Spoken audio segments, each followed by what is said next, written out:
In the fourth stanza, there is a direct address, there is a direct apostrophe to Lycidas, and this stanza mentions that a heavy change has occurred after the death of Lycidas.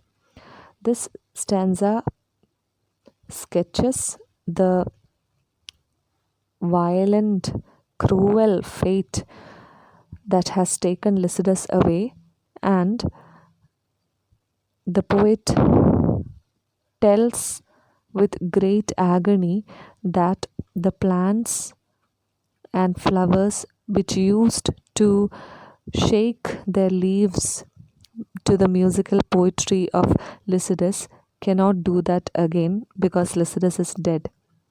And then there is a violent image of the frost killing the flowers. Just like that, fate has taken away very cruelly Lycidas away. That is a very poignant picture of Lycidas' death portrayed in the fourth stanza. Let's see.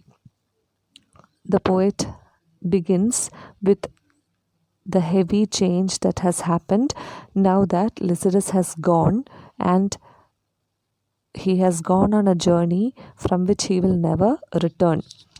And as a direct apostrophe, as a direct address, he calls Lycidas the shepherd.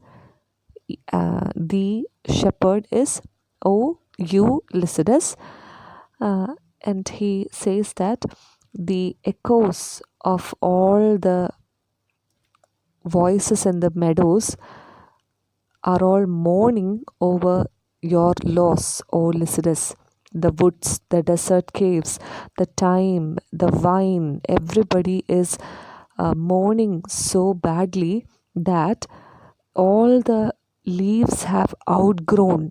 Just like you do not cut your hair or do not trim your beard when you are mourning the loss of a loved one, just like that, the willows and the hazels and the thymes and the vines have all grown over the usual size, and they are all mourning. The desert caves are echoing with the mourning voices. Everything in nature is crying and mourning and weeping over the loss of Lycidas, because they were so used to shake their joyful leaves to the musical poetry written by Lycidas. They were used to fanning their joyous leaves to the soft lace poems of Lycidas. But now they cannot do that anymore, and now they are all shattered with the loss of Lycidas.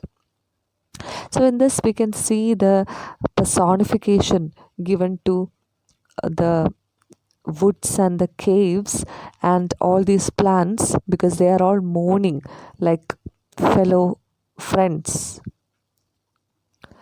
Now in the next few lines we can see a few similes being employed. As killing as the canker to the rose, or taint worm to the windling herds that graze, or frost to flowers that their gay wardrobe wear.